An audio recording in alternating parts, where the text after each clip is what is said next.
As a journalist ನಾನು ಆರೋಪ politically ಪಾರ್ಟಿಗಳು ಈ ಥರ ಕೇಸ್ ಹಾಕೋದು ಮತ್ತೆ ಕೇಸ್ ವಿಡ್ರಾ ಮಾಡೋದು ಅದು ಪೊಲಿಟಿಕಲ್ ಕನ್ವೀನಿಯನ್ಸ್ ಅದು.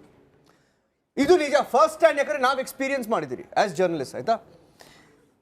ಈಗ ಇವ್ರು ಹೇಳಿದ್ರು ಇವಾಗ DJ ಹಳ್ಳಿ KG ಹಳ್ಳಿ ಆಕ್ಚುಲಿ ಅವ್ರು ಪಾಯಿಂಟ್ ಮಾಡಿ ಸರಿನೇ, ಯಾಕಂದ್ರೆ ಈಗ ನೀವು ಜ್ಞಾಪಕ ಇದೆಯೋ ಇಲ್ವೋ, ಬಟ್ G ಪರಮೇಶ್ವರ್ ಅವರು ಜುಲೈಯಲ್ಲಿ ಇದೆ ಹೋದ ವರ್ಷ ಜುಲೈಯಲ್ಲಿ ಪ್ರಿಸನ್ ಅಧಿಕಾರಿಗಳಿಗೆ ಒಂದು ಪತ್ರ ಬರೀತಾರೆ. ಪತ್ರ ಬರೆದು ಏನು ಹೇಳ್ತಾರೆ, ಎಲ್ಲ ಕೇಸು ರಿವ್ಯೂ ಮಾಡಿ, ಬೆಂಗಳೂರು, ಶಿವಮೊಗ್ಗ, ಹುಬ್ಬಳ್ಳಿ. ಯಾಕೆ ತನ್ವೀರ್ ಸೇಠ್ ಅವರು ಒಂದು ಪತ್ರ ಬರೀತಾರೆ. ಹೌದು, ತನ್ವೀರ್ ಸೇಠ್ ಅವ್ರ ಲೆಟರ್ ಬರ್ದಿದ್ರು. ಆಮೇಲೆ ಆ ಲೆಟರ್ ನ ಅವರು ಫಾರ್ವರ್ಡ್ ಮಾಡಿ ಹೇಳ್ತಾರೆ DJ ಹಳ್ಳಿ KG ಹಳ್ಳಿ ಕೇಸ್ ರಿವ್ಯೂ ಮಾಡ್ತೀರಾ. ಅದು ಪೊಲಿಟಿಕಲ್ ಕನ್ವೀನಿಯನ್ಸ್. ಇದು ನನ್ನ ಆರೋಪ ಏನಂದ್ರೆ ಈ ತರ ಕೇಸುಗಳು ಕಾಂಗ್ರೆಸ್ ಇದು ಓಲೈಕೆ ಅಂತ ಅವರು ಆರೋಪ ಮಾಡಬಹುದು. ಅದು ಓಲೈಕೆ ತಾನೆ, ಓಲೈಕೆ ತಾನೆ. DJ ಹಳ್ಳಿ KG ಹಳ್ಳಿ ಅದ್ ಯಾಕೆ ವಿಡ್ರಾ, ಆ ಕೇಸ್ ಯಾಕೆ ವಿಡ್ರಾ ಮಾಡ್ಕೋದ್ರಿ? ನೋಡಿ, ಸರ್ಕಾರಗಳು ಎಷ್ಟೋ ಒಂದು ಸಲ ಇಲ್ಲ ಪತ್ರ ಬರೆದ್ರು ರಿವ್ಯೂ ಮಾಡಿ ಅಂತ, ವಿಡ್ರಾ ಮಾಡಿಲ್ಲ, ರಿವ್ಯೂ ಮಾಡಿ ಇಲ್ಲ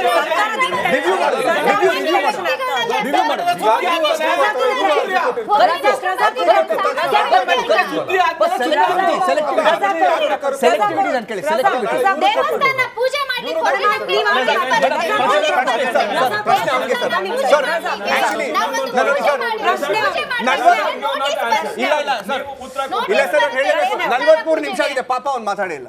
ಅಲ್ಲ, ನೀವು ಕೇಳಿರೋ ನಿಜವಾದಂತ ಪ್ರಶ್ನೆಗೆ ನಿಜವಾದಂತ ಉತ್ತರ ನೋಡಿ, ಬಿಜೆಪಿ ಸರ್ಕಾರದಲ್ಲಿದ್ದಾಗ ಎಷ್ಟೋ ಹಿಂದೂ ಸಂಘಟನೆಗಳ ಕೇಸಸ್ ಅನ್ನ ವಾಪಸ್ ತಗೊಂಡಿದ್ರು. ಅದರಲ್ಲಿ 192 ಕೇಸಸ್ ಬಿಲಾಂಗಿಂಗ್ ಟು ಅದು ಶ್ರೀರಾಮ ಸೇನೆ, ವಿಶ್ವ ಹಿಂದೂ ಪರಿಷತ್ತು, ಹಿಂದೂ ಜಾಗರಣ ವೇದಿಕೆ, ಅದೆಲ್ಲ ಕೇಸಸ್ ಅನ್ನ ವಾಪಸ್ ಪಡೆದಿದ್ದಾರೆ. ಅದನ್ನ ಕಾಂಗ್ರೆಸ್ನವ್ರು ಅದನ್ನ ಇಟ್ಕೊಂಡು ಕಾಂಗ್ರೆಸ್ನವ್ರು ಯಾವತ್ತೂ ಪ್ಲಕಾರ್ಡ್ ಇಟ್ಕೊಂಡು ನೀವು ಇದು ಮಾಡ್ತಿದ್ದೀರಾ ಅದು ಮಾಡ್ತಿದ್ದೀರಾ ಅಂತ ಹೇಳಿಲ್ಲ. ದಯವಿಟ್ಟು ನಿಮಿಷ ಕೊಡಿ ಸರ್, ಧೈರ್ಯ ಇದ್ರೆ ಕೇಳಿಸ್ಕೊಂಡು ಮಾತನ್ನ ಹೇಳ್ತೀನಿ. ಸಮಯ ಸಂದರ್ಭ ಹೇಗಿರುತ್ತೆ ಅಂತ ಹೇಳಿದ್ರೆ, ಶಿವಮೊಗ್ಗದಲ್ಲಿ ಒಂದು ಕೊಲೆ ಆಗುತ್ತೆ ಮೇಡಮ್. ನೋಡಿ, ಒಬ್ಬ ಬಿಜೆಪಿ ಶಾಸಕ ಕೆಂಪುಕೋಟೆ ಮೇಲೆ ಕೇಸರಿ ಧ್ವಜ ಹಾರಿಸ್ತೀವಿ ನಾವು ಅಂತ ಹೇಳ್ಬಿಟ್ಟು ಸಿಕ್ಕಾಕೊಂಡ್ಬಿಟ್ಟು ನಂತರ ಕಾಂಗ್ರೆಸ್ನವರು ಪ್ರತಿಭಟನೆ ಮಾಡ್ತಾರೆ, ರಾಜೀನಾಮೆ ಕೊಡಬೇಕು ಅಂತ. ಅದೇ ಸಂದರ್ಭದಲ್ಲಿ ಶಿವಮೊಗ್ಗದಲ್ಲಿ ಒಂದು ಕೊಲೆ ಆಗುತ್ತೆ. ಆ ಕೊಲೆ ಆದ ಹುಡುಗ ಹರ್ಷ ಅಂತ ಹೇಳ್ಬಿಟ್ಟು ಅವನು ಎಷ್ಟೋ ಸಲ ಬಂದು ಬಿಜೆಪಿಯಲ್ಲಿ ಲೆಟರ್ ಕೊಟ್ಟಿರ್ತಾನೆ, ಕೊರೋನಾ ವಾರಿಯರ್ ಆದ್ರೆ 13,000 ರೂಪಾಯಿ ತಿಂಗಳಿಗೆ ಸ್ಟೈಪಂಡ್ ಸಿಗುತ್ತೆ, ಅದು ಕೊಡಿ ನನಗೆ ಕೆಲಸ ಅಂತ ಕೇಳಿರ್ತಾನೆ. ಕೆಲಸನೂ ಕೊಟ್ಟಿರಲ್ಲ, ಯಾರು ಕರೆದುಬಿಟ್ಟು ನನ್ನ ಕಾರ್ ಡ್ರೈವರ್ ಆಗೂ ಮಾಡ್ಕೊಂಡಿರಲ್ಲ.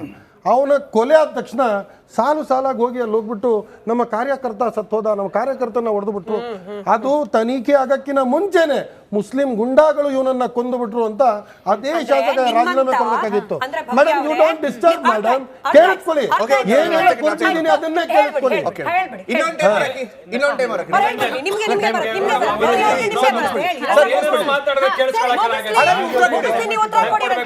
ಫೇಸ್ಬುಕ್ ಪೇಜ್ ಮೇಲೆ ರಾಷ್ಟ್ರೀಯತೆಗೆ ಒಂದೇ ಉತ್ತರ ನಥುರಾಮ್ ಗೋಡ್ಸೆ ಅಂತ ದೇಶ ದ್ರೋಹದ ಮಾತನ್ನ ಬರೆದಿರ್ತಾನೆ. ಅವನಿಗೆ ಕಾರ್ಯಕರ್ತ ಅಂತ ತಿಳ್ಕೊಂಡು ಹೋಗ್ತಾರೆ. ಇವತ್ತು ಶ್ರೀಕಾಂತ್ ಪೂಜಾರಿ ಮೇಲೆ ಇಷ್ಟೊಂದು ಕೇಸಸ್ ಇದೆ, 16 ಪ್ರಕರಣಗಳು 1992 ಇಂದ ಹಿಡಿದು 2019ರವರೆಗೆ 16 ಕೇಸಸ್ ಇರುತ್ತೆ.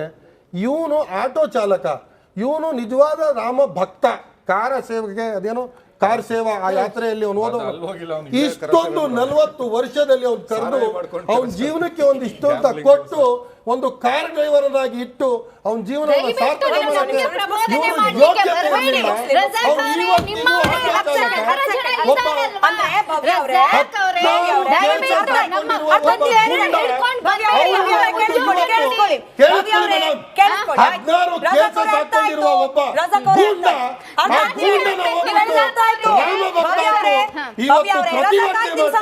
ಈ ರಾಜಕಾರಣ ರಾಜ್ಯ ಜನತೆಗೆ ಅರ್ಥ ಆಗ್ತಿಲ್ಲ ಅಂತ ತಿಳ್ಕೊಂಡಿದ್ದೀರಾ? ಭವ್ಯ ಅವರೇ ನೇರವಾಗಿ ನೀವು ದೇವಸ್ಥಾನಕ್ಕೆ ಹಿಂದೂ ವಿರೋಧಿಗಳಾಗಿಲ್ಲ, ಒಬ್ಬ ಕಾರ್ಯಕರ್ತನನ್ನ ಬಂಧಿಸಿ ಕಾಂಗ್ರೆಸ್ ಹಿಂದೂ ವಿರೋಧಿ ಆಯ್ತು. ಭವ್ಯ ಅವರೇ ನೇರವಾಗಿ ರಜಾಕ್ ಅವರು ಹೇಳ್ತಿದ್ದಾರೆ, ಬಿಜೆಪಿ ಪಕ್ಷ ನಿಮ್ಮಂತ ಹಿಂದುತ್ವವಾದಿಗಳನ್ನ, ಹಿಂದೂ ಕಾರ್ಯಕರ್ತರನ್ನ, ರಾಮ ಭಕ್ತರನ್ನ ತಮ್ಮ ರಾಜಕೀಯ ಅವಶ್ಯಕತೆಗೆ ಬಳಸ್ಕೊಳ್ತಾರೆ.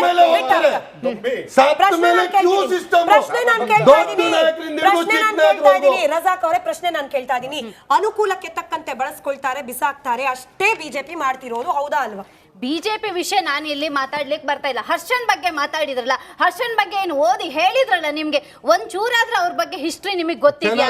ಹರ್ಷ ಪ್ರತಿ ನಾಚಿಕೆ ಆಗ್ಬೇಕು ರಜಾಕ್ ಅವರೇ. ರೌಡಿ ಶೀಟರ್ ಯಾರು ಅಂತ ಹೇಳಿ ಡಿಜೆ ಹಳ್ಳಿ ಕೆಜೆ ಹಳ್ಳಿ ಘಟನೆ ಹೇಳುತ್ತೆ. ನಿಮ್ಮವರು ಸಾವಿರಾರು ಜನ ಇದಾರಲ್ಲ, ಫಸ್ಟ್ ಅವರಿಗೆ ಉದ್ಯೋಗ ಕೊಡ್ಸಿ, ಅವರಿಗೆ ಉದ್ಯೋಗ ಕೊಡ್ಸಿ.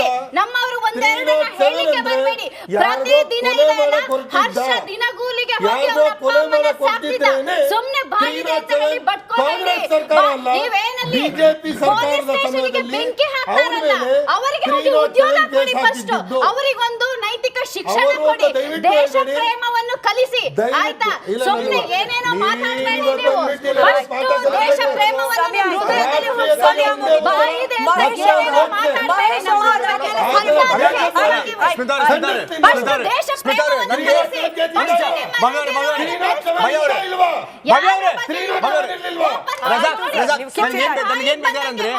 ನನ್ಗೇನ್ ಬೇಜಾರಂದ್ರೆ ಭವ್ಯ ಅವರೇ, ನನ್ಗೇನ್ ಬೇಜಾರಂದ್ರೆ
ಕೇಳಿಸ್ಕೊಳ್ಳಿ. ಪೀಕ್ ಅವರು ಟ್ರಾಫಿಕ್ ಆಂಬ್ಯುಲೆನ್ಸ್ ರೀಚ್ ಆಗಲ್ಲ. ನಿಮ್ಮ ಆರೋಗ್ಯದ ಬಗ್ಗೆ ಕಾಳಜಿ ಇಟ್ಕೊಂಡು ಸಮಾಧಾನ ನನ್ಗೇನ್ ಬೇಜಾರಂದ್ರೆ ಸ್ಮಿತಾ,